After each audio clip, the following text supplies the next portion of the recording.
बाबे दे मलंग सी बाबे दे मलंग बाबे दे मलंग सी बाबे दे मलंग बाबे दे आओ जी ਅਸੀਂ ਇੱਥੇ ਚੱਲਨੇ ਆ ਇਤਨਾ ਟਾਈਮ ਬਾਬੇ और इशीला कर लेंगे ਅਸੀਂ ਤੁਹਾਨੂੰ ਪਾਣੀ ਛੱਡ ਕੇ ਬੈਨੇ ਆ ਬੱਚਿਆ मैंने चिल्ला करना है ना ਬੱਚੇ ਬੜਾ ਚਿਲਾ ਗਰਾਊਂਡ ਤੇ ਰਾਜੀ ਹੈ ਓਹੋ ਕੁਝ ਨਹੀਂ ਹੁੰਦਾ ਮੇਰੇ ਬੱਚੇ ਦੇ ਮੱਥੇ ਤੇ ਔਲਾਦ ਟਿੱਕੀ ਖਲੀ ਹੈ ਸਾਹਮਣੇ आओ जी ਹਾਏ आओ जी ਹੱਟ ਬਿਆ ਜਾ चलिए ਅਸੀਂ ਨਹੀਂ ਕਰਾਉਣਾ ਚਿਲਾ मैं बच्चे लाने हैं बाबे दे मलंग पापा जी तुसी भी पर्दा नोश फरमाओ बच्चिया हाँ जी औलाद चाहिए सी ਤੁਹਾਨੂੰ चाहिए ਹਾਂ ਬਾਬਾ ਜੀ ਹੋਰੀ ਔਲਾਦ ਤਾਂ ਚਾਹਵੇਂ ਤੇ ਬਾਬਾ ਇੱਥੇ ਬੈਠੇ ਵੀ ਬਾਲ ਬਣਾ ਦੇਵੇ ओ मतलब ਬਸ ਤੁਹਾਡੀ ਰਜ਼ਾ ਚਾਹੀਦੀ ਹੈ किवें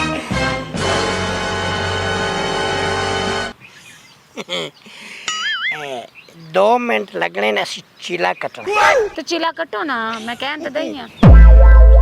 ਸਾਰਿਆਂ ਦੇ ਸਾਹਮਣੇ ਬਾਬੇ ਨੂੰ ਸ਼ਰਮ ਆਉਂਦਾ तो ਚੀਲਾ हुण ਕੱਟਣ तो सारे तुसी काट देते ने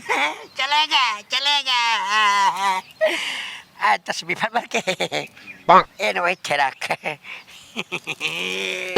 ए चिल्ला कटो ये यार चीज लाओ जे देखो ना तैयारी ते करनी है ना ए केड़ी तैयारी है बच्चिया ये मैं नहीं हाथ ला रहा तैनू हट अच्छा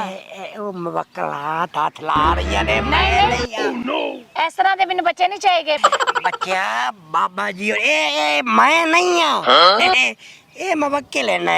ਵੇਖ ਤਾਂ ਸਹੀ ਉਹ ਕੀ ਕਰਨਾ ਬੈਠਾ ਹੈ ਕੋਈ ਨਹੀਂ ਬਾਬਾ ਆਓ ਦਮ ਕਰ ਰਿਹਾ ਓਏ ਇਹ ਇਹੋ ਜਿਹਾ ਦਮ ਇਹੋ ਉਹ ਚੀਲਾ ਕਰ ਰਿਹਾ ਉਹ ਨਹੀਂ ਨਹੀਂ ਤੂੰ ਛੋੜ ਜਦੋਂ ਔਲਾਦ ਲੈਣੀ ਹੋਵੇ ਨਾ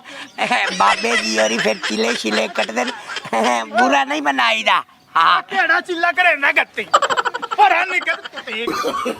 ओए भाई की दुआ आ गया यार ओए मैं नहीं यार मैं ओए मवक्किल ਤੇਰਾ ਚੀਲਾ ਕਰ ਰਿਹਾ मवक्किल ਚਿੱਲਾ ਕੱਟ ओए मैं नहीं मवक्किल तस्वीर